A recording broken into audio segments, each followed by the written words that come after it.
성경 봉독하겠습니다. 마태복음 28장 19절에서 20절 말씀. 그러므로 너희는 가서 모든 민족을 제자로 삼아 아버지와 아들과 성령의 이름으로 세례를 베풀고 내가 너희에게 분부한 모든 것을 가르쳐 지키게 하라. 볼지어다 내가 세상 끝날까지 너희와 항상 함께 있으리라 하시니라. 요한복음 13장 12절에서 17절까지입니다. 그들의 발을 씻으신 후에 옷을 입으시고 다시 앉아 그들에게 이르시되 내가 너희에게 행한 것을 너희가 아느냐? 너희가 나를 선생이라 또는 주라 하니 너희 말이 옳도다. 내가 그러하다. 내가 주와 또는 선생이 되어 너희 발을 씻었으니 너희도 서로 발을 씻어주는 것이 옳으니라. 내가 너희에게 행한 것 같이 너희도 행하게 하려 하여 본을 보였노라.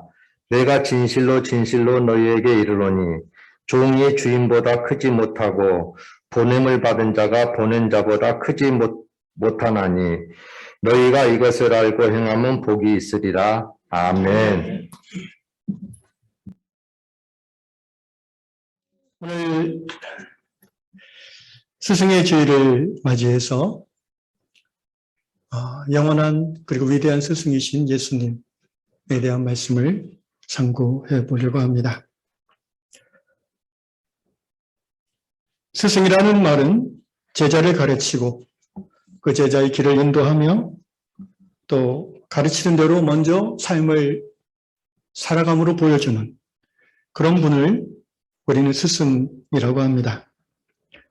이 뜻에 비추어 볼 때 오늘 우리 시대는 어찌 보면 참된 스승을 찾아보기 어려운 시대입니다. 가르치는 스승의 인격적인 부족함도 있겠지만 사회 구조적인 요인과 어떤 국가 주도의 획일화된 교육 정책이 더 큰 이유가 아닌가 생각이 듭니다. 진리를 전하며 길을 제시하고 더 나아가 그 길을 직접 삶으로써 모델이 되는 그러한 참 스승을 찾기 어렵다라는 이런 탄식은 사실 모든 시대의 역사 속에서 있었지만 천민 자본주의의 지배력이 정점에 달한 21세기 우리나라 대한민국 사회 속에서 만큼 뚜렷하게 나타난 때는 없지 않았나 싶습니다. 저는 일반 교육 현장에 대해서 말하고 싶지는 않습니다. 그 분야의 전문가도 아닙니다. 저는 목회자로서 오늘 우리 시대 교회에 대해서 이야기하고 싶습니다. 분명한 것은 예수 그리스도를 주 하나님으로 고백하는 성도는 또한 예수님을 스승으로 모시고 따르는 제자라는 사실입니다. 오늘 본문 요한복음 13장 13절에 예수께서 제자들에게 말씀하셨습니다. 너희가 나를 선생이라 또는 주라 하니 너희 말이 옳도다. 내가 그러하다. 이 디다스칼로스, 선생, 그리고 주라는 말은 이제 퀴리오스, 주인이란 말입니다. 그러니까 예수님을 선생님으로 모시는 제자들이라는 거죠. 그러면 당연히 예수님은 우리의 스승이 되고 우리는 예수님의 제자인 것입니다. 예수님을 우리가 주님으로 모시면 우리는 주님의 무엇이 되겠습니까? 네, 종이 되는 것입니다. 그러므로 성도라 함은 제자된 사람들이요, 예수의 제자요, 예수의 종된 사람들을 성도라고 말합니다. 한번 따라하겠습니다. 우리는 예수의 제자이고, 우리는 그리스도의 종이다. 제가 예수님 이후에 지난 2000년에 신학적인 결과물을 토대로 해서 제자라는 말에는 예수의 제자라고 고백하고 종이라고 했을 때는 그리스도의 종이라고 고백하는 것이 더 합당하게 그렇게 표현했습니다. 진정한 사제지간을 찾기 어려워진 우리 시대에 저는 예수 그리스도의 교회가 교회다움을 회복할 수 있는 첩경이 바로 교회 안에서 참된 스승과 제자의 모습을 회복하는 것이라고 생각합니다. 예수 믿는 내가 성도일 뿐 아니라 예수의 제자임을 자각하고 스승이신 예수를 닮기를 힘쓰며 예수님 가신 그 길을 믿음으로 따라가는 그게 제자죠. 그런 제자들이 중심이 된 교회, 그 교회는 진정 하나님을 기쁘시게 하는 교회요. 세상의 빛과 소금의 역할을 감당하는 교회가 될 줄로 믿습니다. 우리 위안교회가 예수를 주로 고백할 뿐 아니라 목회자인 저를 포함하여 모든 성도들이 예수의 제자가 되어 다 함께 손에 손을 잡고 스승 되신 예수님 가신 그 길을 올곧게 믿음으로 따라가는 교회다운 교회 이루기를 예수님의 이름으로 축원합니다. 그런데 제자라는 존재는 시간이 되면 또한 스승이 되어야 됩니다. 아이가 시간이 되면 부모가 되어지는 것처럼 제자는 제자의 정체성만을 평생 유지할 수 없습니다. 제자는 제자이면서 또한 어느 시점에 가면 누군가에게 전하고 가르치고 모범을 보이는 스승, 선생이 되어야 됩니다. 다른 말로 하면 제자는 성장해야 됩니다. 성장하지 않는 제자는 진정한 제자가 아닙니다. 따라합시다. 우리는 제자이며 우리는 스승이다. 이 두 가지 정체성을 염두에 두시고 이제 말씀을 따라오시면 좋겠습니다. 내가 하나님의 자녀, 성도로서 나는 예수의 제자이며 또한 예수를 가르치고 전하는 스승이라는 이 정체성을 꼭 붙잡고 말씀을 따라오십시오. 성경에서 이 선생 또는 스승으로 번역되는 몇 가지 단어들의 의미를 먼저 살피면서 스승이 어떤 존재인가를 살펴보겠습니다. 갈라디아 3장 24절에 이렇게 기록했습니다. 이같이 율법이 우리를 그리스도께로 인도하는 초등교사가 되어, 뭐가 초등교사에? 율법이 초등교사가 되어 어디로? 그리스도께로 인도하는, 우리가 하여금 믿음으로 말미암아 의롭다함을 얻게 하려 합니다. 이 파이다고고스라는 헬라 말은, 초등교사라는 말은 파이다라는 말은 이제 어린아이를 말하고 고고스라는 말은 안내한다는 뜻입니다. 그래서 그 당시에 부잣집에서 어린아이를 가리키는 가정교사를 이 파이다고고스라고 표현합니다. 율법은 어린아이용이라는 거예요. 하나님의 말씀, 특별히 모세오경, 구약의 율법은 어린아이용인데 그것으로 끝나는 게 아니라 이 그리스도께로 우리를 인도하는, 옛날 성경에는 몽학선생이라고 번역했는데 가정교사라는 것입니다. 여기서 얻을 수 있는 교사의 역할은 뭐냐면, 스승 역할은 뭐냐면은 안내자라는 거예요. 안내자. 그리스도께로 어린 우리를 안내해 주는 사람. 이게 바로 이제 스승입니다. 제가 성지순례를 한 10여 년 전에 어떤 그 NGO 단체에서 제가 사목을 하면서 같이 간 적이 있습니다. 예루살렘을 가는데 저희 팀을 가이드한 분이 그 히브리 대학교에서 박사과정을 공부하는 목사님이었습니다. 보통 이제 유럽이나 이스라엘 가면 신학 과정을 공부하는 목회자들이 파트타임 사역을 하면서 공부를 하는데 그것만으로는 경제적으로 부족하니까 이제 관광 가이드 역할을 아르바이트로 합니다. 그 비아 돌로로사, 소위 예수님이 십자가 지고 걸어갔던 그 약 800m 되는 그 길을 저희가 가는데 도깨비 시장이 따로 없어요. 온갖 인종의 사람들이 어깨에 어깨를 메고 이렇게 막, 그때가 시즌인지 어쨌든 굉장히 복잡했습니다. 그래서 이 목사님이, 가이드 목사님이 이 깃발을 놓치면 안 됩니다. 분명히 이걸 따라오셔야 됩니다. 잠깐 딴 데 정신 팔면 국제 미아가 됩니다. 그래서 그분이 이렇게 말하더라고요. 저는 이 길을 수십 번 다녀봐서 구석구석 압니다. 그러니까 저만 따라오시면 여러분은 안전합니다. 이렇게 얘기했습니다. 여러분, 스승은 어떤 사람입니까? 이미 그 진리의 길을 걸어가 본 사람입니다. 제자들은 아직 그 길을 걸어가 보지 않았습니다. 그래서 스승이 계시한 길만 따라가면 제자들은 목적지까지 갈 수 있습니다. 사랑하는 성도 여러분, 주님께서 부족한 저를 위안교회로 섬기도록 목회자로 보내셨습니다. 목사는 말씀을 통해 진리의 길을 제시하고 인도하는 교회의 교사입니다. 적어도 교회에 대하여 그리고 신학에 있어서는 이 자리에 누구보다도 전문가라고 생각합니다. 물론 성경과 성령의 도우심을 힘입어 예수님의 유양교회에 대한 인도하심을 소개하고 전달하는 차원의 인도자입니다. 학생인 여러분 어떻게 해야 됩니까? 적어도 교회와 진리에 대해서 선생님이 제시하고 안내하는 길을 따르시는 것이 마땅합니다. 목사님, 이 길도 있지 않나요? 성경에는 A코스 말고 B코스도 있는데 왜 꼭 이렇게 가시려고 합니까? 이런 제안은 좋습니다. 환영합니다. 그러나 이전에 경험했던 잘못된 교회의 전통이나 경험을 토대로 무조건 반대하지는 말아 주십시오. 성경을 토대로 질문하시는 것은 좋은 제자의 태도입니다. 이에 대한 스승의 좋은 태도는 무엇입니까? 일리가 있습니다. 좋습니다. 우리 한번 성경을 통해서 예수님은 어떻게 말씀하시는지 그리고 어떻게 인도하기를 원하시는지 함께 연구하고 또 기도해 봅시다. 그러면서 함께 그 주제에 대해서 공부하고 또 나누는 저는 그런 자연스러운 모임이 우리 교회 안에서 형성될 수 있기를 바랍니다.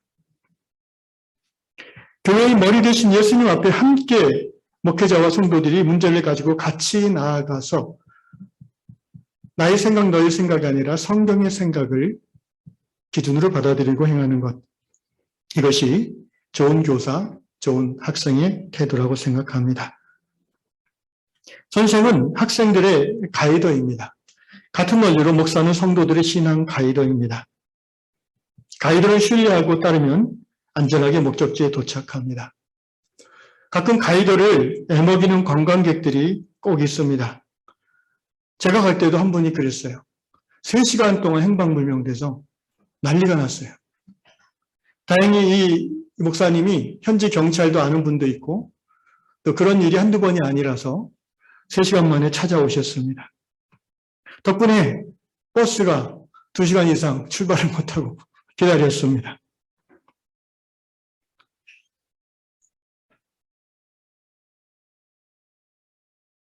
가이더의 안내를 신뢰하고 궁금함이 있으면 질문하지만 전체적인 방향에서 따라가는 것이 그 팀이 안전하게 목적지에 도착하는 좋은 방법이라고 생각합니다.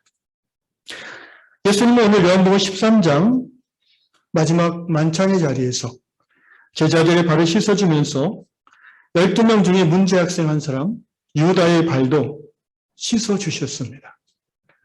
가이더는 그런 사람입니다. 교사는 그런 사람이 되어야 됩니다. 문제 학생이라고 외면해서는 안 됩니다. 내버려둬서도 안 됩니다. 예수께서 요한복음 14장 18절에서 내가 너희 모두를 가르쳐 말하는 것이 아니라 나는 내가 택한 자들이 누구인지 알미라. 그러니 내 떡을 먹는 자가 내게 발꿈치를 들었다는 성경을 응하게 하려는 것이니라. 이미 구약성경에 메시아를 배반하고 파는 사람에 대한 예언이 나옵니다. 이 말의 의미는 유다가 듣고 있었죠. 그 자리에서. 유다에게 이렇게 말씀하시는 거예요. 유다야, 지금이라도 마음을 바꿔라. 네가 꼭 메시아를 파는 악한 역할을 할 필요는 없지 않니? 라는 예수님의 마지막 당부, 권면이었죠.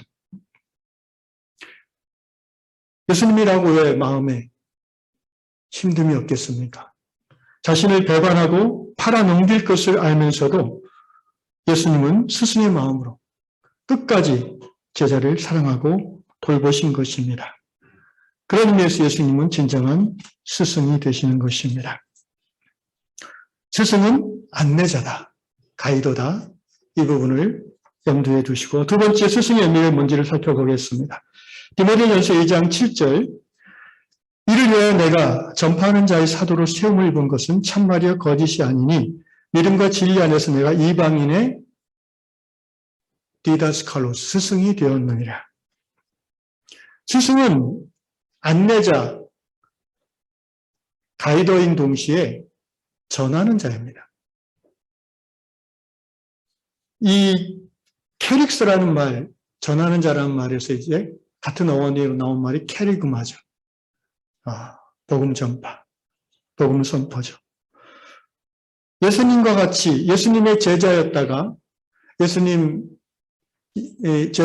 그 후에는 예수님과 같은 위대한 스승이 되었던, 스승의 삶을 살았던 사도 바울은 역시 제자였던 디모데 목사에게 이렇게 디모데 전서에서 말하고 있습니다. 나는 이방인의 스승으로 부름받았다.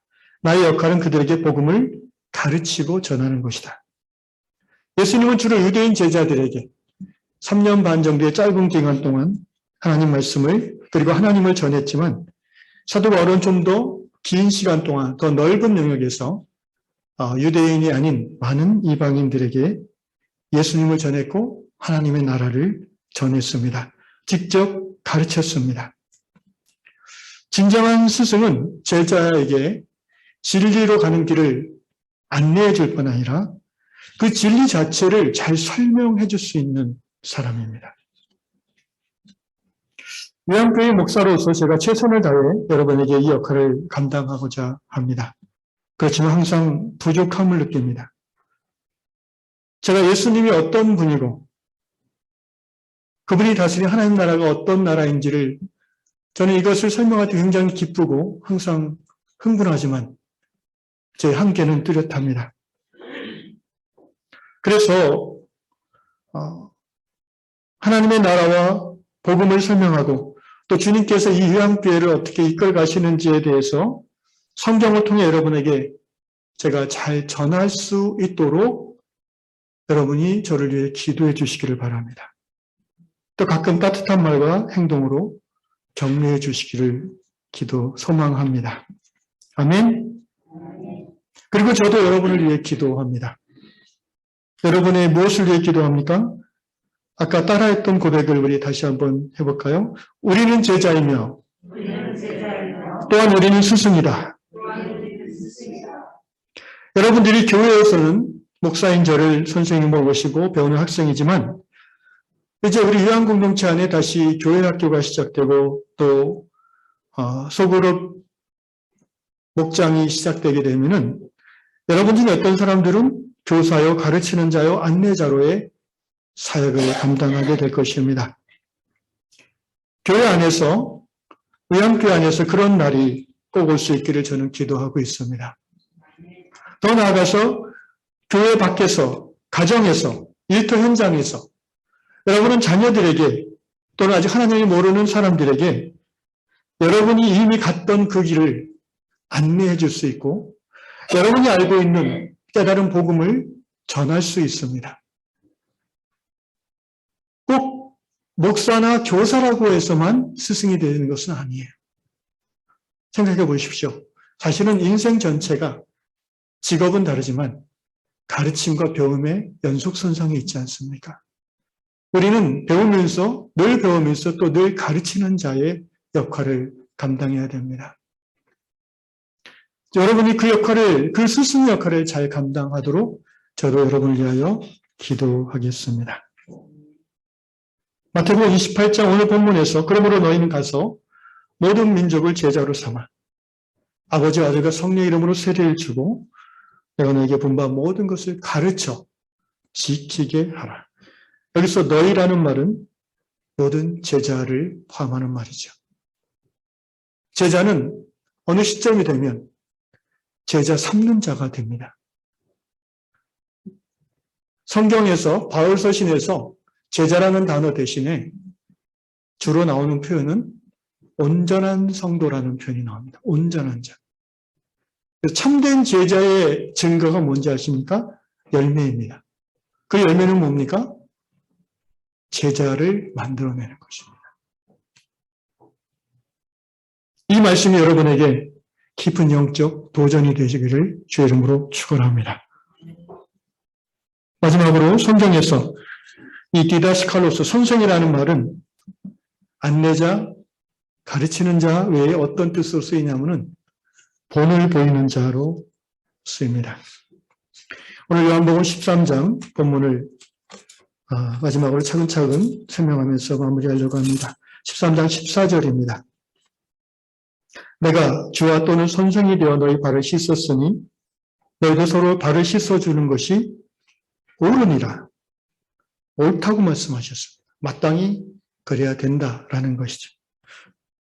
예수님 당시 유대인들은 율법을 가리키는 교사를 그들 말로 랍비라고 불렀습니다. 해석하면 나의 선생님 또는 나의 주님 이런 뜻입니다. 선생님을 높여서 주님이라고 표현하는 경우가 많이 있습니다. 그러나 랍비들은 가르치기는 잘하지만 율법을 가르치기는 잘하지만 가르친 대로 살아가고 또 그 가르침을 삶으로 보여주는 사람은 거의 없었습니다. 오히려 랍비들은 바리새인들, 서기관들은 말씀을 배운 사람들이 말씀대로 행하지 않음을 날카로운 매 눈으로 지적하고 비판하기 일쑤였습니다. 그래서 사람들은 바리새인들을 존경하면서도 두려워했고 가까이 하기엔 너무 먼 바리새인들이었습니다. 그런데 예수님은 달랐습니다. 예수님은 그들에게 율법을 다른 어떤 바리새인보다 쉽게 잘 설명하고 가르쳤을 뿐 아니라 직접 그 본을 보여주셨습니다. 율법이란 것은 다른 어떤 하늘의 생활을 말하는 게 아니에요. 땅의 식의주락의 모든 삶의 내용 속에서 우리가 지켜야 될 하나님의 뜻을 설명한 게 율법 아니겠습니까? 당연히 율법, 하나님의 말씀은 일상 속에서 실천되어지도록 되어 있습니다. 회당에서만, 교회에서만 실천하는 게 아니라는 거죠. 그런데 바리새인들은 그것을 그렇게 생각하지 않았어요. 그런데 예수님은 그렇게 하셨어요. 그래서 예수님의 가르침이 훨씬 더 말뿐 아니라 삶으로 권위를 얻게 된 것입니다. 사람들은 예수의 가르침뿐 아니라 예수의 실천을 보며 하나님의 말씀을 살아내는 기쁨을 배울 수 있었습니다. 그러므로 최고의 스승은 인도자이고 가르치는 자일 뿐 아니라 본을 보이는 자입니다. 오늘 요한복음 13장 마지막 제자들을 향한 가르침 속에서 예수님은 역시 몸으로 본을 보여주셨습니다. 어떤 본을 보여주셨나요? 따라합시다. 섬김의 본. 섬김의 모범을 보여주셨습니다. 여러분, 하나님 나라는 어떤 나라입니까? 섬김의 나라입니다. 하나님 나라는 대접받는 나라가 아니라 기쁨으로 섬기는 나라라는 것입니다. 그 당시 예수님 살던 사회는 문화적, 법적으로 차별이 분명한 신분제 사회였고요. 모든 역사 속에서 이 차별은 여전히 존재하고 있습니다. 오늘 우리나라 21세기 대한민국에서도 법적인 차별은 거의 없지만 문화적인 그리고 사람들의 가치관 속에 차별이 존재합니다. 그래서 예나 지금이나 높은 사람들은 자기랑 너무 차이가 나는 사람하고 밥을 잘 안 먹으려고 합니다. 여러분, 밥을 먹는다는 것은 뭐예요? 이게 굉장히 이 빗장을 여는 행동이에요. 밥을 먹는 것만큼 친교를 위한 최고의 행위가 없습니다. 저랑 아직도 밥을 혹시 못 먹으신 분들이 있다면 밥을 한번 먹으면 좋겠습니다. 그런데 예수님 당시 바리새인들은 일반 서민들 또는 멸시받는 그런 세리, 창기 이런 사람들하고 절대 식탁을 같이 안 합니다. 바리새인 중에 마음이 좋은 사람이 있어서 같이 밥을 먹고 싶어도 비난받을까 봐 못합니다. 왜 밥 먹는 게 비난받는지 아십니까? 그 시대의 문화가 그랬어요. 일종의 신분 차이를 뛰어넘어 교제를 한다는 것은요, 사회적 혁명이었습니다. 그거는 그 동료에서 완전히 배제될 수밖에 없는 행위였어요. 제가 재밌는 얘기를 들었는데, 요새는 젊은 자매분들이 나는 평생 비혼으로 살 거야. 여러분, 미혼이라는 말 쓰지 마십시오. 그거는 뭔가 모자라서 결혼을 못한다는 뜻이 있어요. 비혼이라고 한 것이 양성평등에 합당한 표현입니다. 아닐비, 나는 꼭 결혼하지 않고도 행복할 수 있어라는 거죠. 이것이 성경적이냐 아니냐를 따지기 이전에 요새는 그 말이 자연스럽게 들리는 시대예요. 근데 여러분, 예수님 당시에 유대사회에서 나는 비혼으로 살 거야 라는 말은 쿠데타를 일으킨다는 말입니다. 그 가정에서 딸은 아버지의 소유인데 아버지의 소유가 딸을 통해서 아버지는 자신의 사회적 뭔가를 더 획득하고 열어가고, 물론 딸을 사랑하는 마음도 있겠지만, 그런데 딸이 나는 결혼 안 할까라는 그 말은 그 사회의 그 유지되는 질서를 거슬리겠다는 것이고, 그것은 단순히 개인의 문제가 아니라 큰일 날 문제로 여겨졌습니다. 예수님은 그런 상황에서 세리와 창기와 나그네와 또 술주정뱅이들과 함께 식탁 교제를 나누셨고, 그 자리에서도 유대인의 그 긴 식사 시간에 맞춰서 하나님의 진리를, 율법의 그 바리새인들이 복잡하게 설명하는 그것을 아주 쉽고 핵심을 그들의 언어로, 포도농사 이야기, 밀농사 이야기, 꽃 이야기, 참새 이야기, 뭐 이런 그들의 언어로 쉽게 설명해 주시는 위대한 스승이셨죠. 그것이 사람들을 예수님을 존경하고 그에게 권위를 부여하고 그를 높였던 진정한 이유입니다. 여러분, 하나님 나라는 그런 나라인 것이. 세상 나라는 태어나면서부터 좋은 집안에 태어나고 또 사회적인 지위가 굉장히 높고 많은 소유, 부자인 사람이 높임을 받고 존중을 받고 권위를 얻는 세상, 그것이 바로 세상이에요. 예나 지금이나 그 바탕은 똑같아요. 그런데 하나님 나라는 태어나면서 높은 사람이 있는 게 아니에요. 물론 하나님 나라에도 존귀한 신분이 있어요. 높은 신분이 있습니다. 그것을 우리가 잊어버려서는 안 돼요. 그런데 그 존귀함과 높음은 어떻게 얻어진 것입니까? 섬김으로 얻어진 것입니다. 그리고 그분에게 존귀함을 드리는 사람들의 자발적인 고백으로 주어지는 권위요, 능력이요, 존귀함인 것입니다.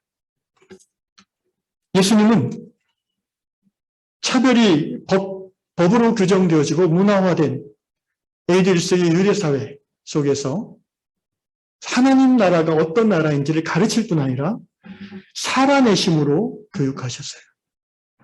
여러분, 이 예수님의 교육 방식은 지난 2000년 동안 여전히 최고의 교육 방식이라고 저는 확신합니다. 그 시대의 신분 차별에 대해서 무력 투쟁을 하고 로마로부터 압제를 벗어나서 전쟁을 통해서 이겨내는 그런 방식은 하나님 나라의 방식이 아니라는 거예요. 우리가 다 이 이유를 알 수는 없지만 적어도 우리의 위대한 스승, 영원한 스승이신 예수님이 행했던 삶의 방식, 교육 방식은 그게 아니라는 거예요. 예수님이 말씀하시죠. 내 나라는 이 세상에 속한 나라가 아니다. 우리가 이 땅 위에서 하나님 나라를 살아냄으로써 세상을 변화시키는 거지, 세상의 악의 세력과 총을 들고 싸움으로써 세상을 변화시키는 것이 아니라는 것이 아직까지 제가 가지고 있는 투쟁의 방법입니다. 확신입니다. 그러나 다른 삶의 자리에 제가 태어났다면 어떻게 될지는 장담하기는 어려울 것 같습니다. 솔직히 말씀드리면 그렇습니다. 어쨌든 오늘 우리 시대에 종교의 자유가 지워지고 나름 개인의 자유가 보장된, 그리고 이 시대에 우리 하나님 나라를 확장하는 방식은 그 원리를 내 개인의 삶, 가정의 삶, 교회 안에서부터 살아내기 시작하면 그것이 가장 효과적인 전도 방식, 하나님 나라 확장 방식이라는 것입니다. 다시 본문으로 돌아와서 너희도 서로 발을 씻어주는 것이 옳으니라. 하나님 나라는 세상 나라는 제자가 선생의 발을 씻어주는 나라. 그게 당연한 나라. 종이 주인의 발을 씻어주는 나라. 그게 당연한 나라죠. 그런데 예수님은 하나님 나라의 삶을 직접 실천해 보여주셨는데, 내가 너희의 주고 선생이다. 그런데 내가 먼저 너희의 발을 씻었다. 이러니 너희도 서로 발을 씻어주는 것이 옳다. 세상적인 신분과 차별을 그 속에서 살아가지만 거기에 제압당하지 않고 하나님 나라의 원리대로 살아라는 거예요. 크게 말하면. 그리고 좁게 말하면 섬김의 삶을 살아라라는 것입니다. 15절, 내가 너에게 행한 것 같이 너희도 행하게 하려 하여 본을 보였다. 위대한 스승의 세 번째 모습, 본을 보였다라는 것이죠. 이 말씀이 15절로만 끝났으면 약간 교회 안에서 좀 혼돈이 있을 수 있습니다. 왜냐하면 오늘 우리 교회는 지난 2000년 동안 여전히 그랬지만 거듭나고 성화된 하나님의 사람들의 신앙 공동체지만 여전히 세상의 한복판에서 세상의 가치관에서 자유롭지 않은 사람들이 모여있다는 것이죠. 무슨 말이냐면은 교회 안에도 권위자가 있고 하나님 세워주신 질서가 있는데 그 권위자, 그 존중을 받는 자가 섬기는 것이 하나님 나라의 법칙이죠.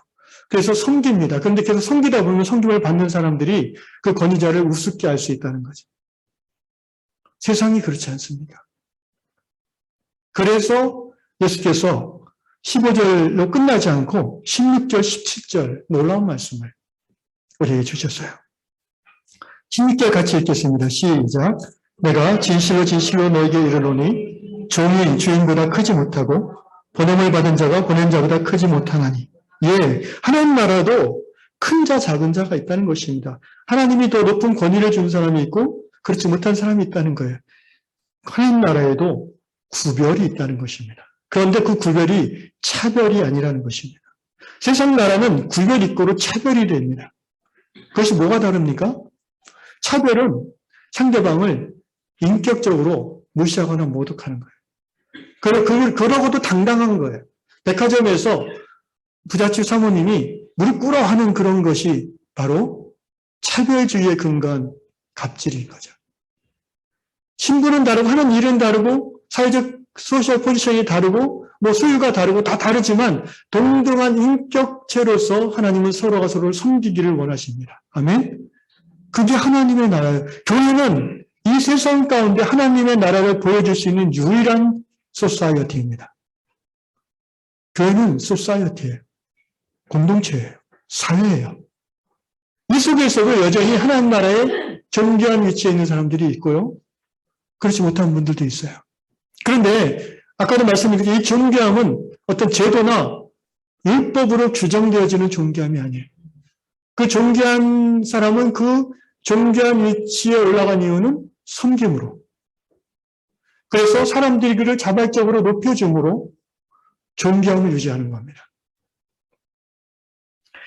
그런데 그 존귀한 자가 계속 섬긴다고 했을 때 세속적인 마인드는 섬김을 받는 자가 높은 자라는 마인드가 있잖아요. 여전히 세상적 사고방식에서 자유롭지 않은 성도들이기 때문에 예수께서 이 말씀하시는 거예요. 종이 주인보다 크지 못하다.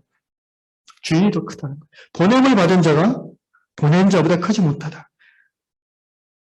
이 세상에서는 적어도 예수는 성부 하나님보다 크지 않다는 거예요. 본질은 같지만. 그래서 17절 말씀 읽겠습니다. 시작. 너희가 이것을 알고 행하면 복이 있으리라. 존귀한 위치에서 섬기는 자들은 이것을 알고 섬기는 게 복이 있는 겁니다. 안다는 건 무슨 의미냐면은 섬기면서도 내가 이걸 할 군번이 아닌데 이런 마음으로 네? 내가 그러면서 눈치 보고 또 이래야지 또 인정을 받으니까 요거는 이 원리를 모르고 하는 거예요. 아직 그 원리를 모르기도 하고 그 원리에 부합될 만한 성숙함이 모자란 거예요. 그럼 이 원리를 이해하고 섬기는 사람은 뭐예요? 자기보다 부족하고 어린 사람이지만 어미의 마음으로, 아비의 마음으로 품고 섬기는 거예요. 그런데 이 성경을 받은 사람이 그냥 좋게 받을 수도 있지만 또 항상 모든 사람이 다 좋은 사람은 아니잖아요. 약간 자기를 섬기는 자기를 아까 얘기한 것처럼 무시할 수도 있고 뭐 저 사람 별거 아니네 이렇게 그럼에도 불구하고 예수님처럼 아비의 마음으로 섬길 때에 너에게 복이 있다라는 거예요. 할렐루야. 진정한 하나님의 복을 누릴 거라는 거예요. 섬김을 받는 경우도 마찬가지. 저분이 나를 섬기지만 나 같은 이 연약한 사람을 저분이 이렇게 섬겨주다니 하나님 너무 감사합니다. 이 섬김을 통해서 나도 빨리 저분처럼 자라가야지. 그 마음으로 섬김을 받을 때 하늘의 복이 그에게 있다는 것입니다. 깨달으시면 아멘 합시다. 내가 이것을 알고 행하면 blessed, 축복을 받을 것이다. 이 말씀에 근거해서 우리 요한공동체를 볼 때 우리 요한공동체는 아직 시작한 지 얼마 안 된 어린 교회고 또 아픔도 있었지만 적어도 오늘 이 말씀에 비추어 볼 때 저는 우리 요한교회가 복된 교회라고 생각합니다. 나이 많고 신앙 연륜이 많은 장로님, 권사님, 집사님들이 더 많이 섬긴다는 점에서 그렇다고 생각합니다. 그리고 섬김을 받는 분들도 그분들이 자기보다 못해서 자기를 섬기는 것이 아니라 더 성숙하게 섬겨줌을 알고 존경하고 감사하고 있습니다. 바라기는 이런 하나님 나라의 섬김이 몇몇 분들만 행하는 것이 아니라 우리 공동체의 모든 성도들이 자신의 주어진 바 은사와 재능 속에서 이 원리를 깨닫고 섬길 수 있는 그런 섬김의 공동체, 요한교회 될 수 있기를 주님의 이름으로 축원합니다. 그래야만 우리 각 사람이 그리고 우리 교회가 하늘의 큰 복을 누릴 수 있을 것입니다. 말씀을 정리합니다. 마태복음 28장 오늘 본문 20절에서 볼지어다 내가 세상 끝날까지 너희와 항상 함께 있으리라 하고는 올라가 버리셨습니다. 예수님이 어떻게 이렇게 바로 위대한 스승님이 뻥을 치실 수 있는지. 아니 항상 함께 하겠다고 했고는 바로 직후에 그냥 가버리셨어요. 그러니까 제자들이 당황하겠죠. 이건 뭐지? 이러면서. 근데 그 위대하고 그 사랑 많으신 스승님이 제자들을 혼자 내버려 두시겠습니까? 요한복음에서도 내가 너희를 고아와 같이 버려두지 아니하겠다라고 약속하셨는데요. 예. 그로부터 얼마 후에 약속하신 성령을 보내주셨습니다. 할렐루야. 성령님은 어떤 하나님이십니까? 예수님과 본질은 같지만 또 다른 구별되는 제3위의 하나님이십니다. 그분은 어떤 일을 주로 하십니까? 예수님의 말씀을 떠올려 줍니다. 예수님의 말씀을 깨닫게 합니다. 성경의 말씀 하나님의 뜻을 우리에게 조명하고 비춰줌으로 알리게 합니다. 지금 우리와 함께 하시는 스승은 성령님이십니다. 할렐루야. 저 여러분은 성경을 중심으로 그분의 인도함과 가르침을 따라서 교회를 섬기고 세상 가운데 하나님의 나라를 이루어갈 사명자들인 것입니다. 특별히 성령은 성령 안에서의 코이노니아를 통해서 교회를 이끌어 가십니다.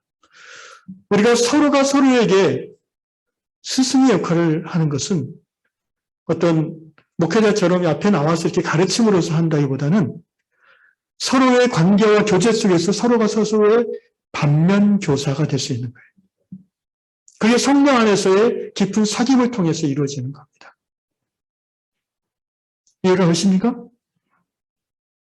정말 배우고자 하고 갈급한 사람은요, 밥 먹을 때도 배웁니다. 저 권사님은 밥 먹을 때 저런 태도로 드시는구나. 저건 나도 본받아야 되겠다. 저 목사님은, 저 장로님은 식사할 때 이렇게 섬기시는구나. 이건 내가 본받아야 되겠다. 이게 다 명목상의 스승 제자는 아니지만 배우는 거예요. 성령의 마음이 이끌리는 사람들은 서로의 모습 속에서 배웁니다.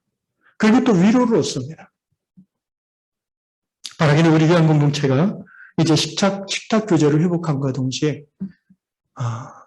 지난 2년 반, 3년 동안 서로에게 배울 수 없었던 성령 안에서의 코이누니아를 통해서 더욱더 성장하고 성숙하는 요한교회 될 수 있기를 축원합니다.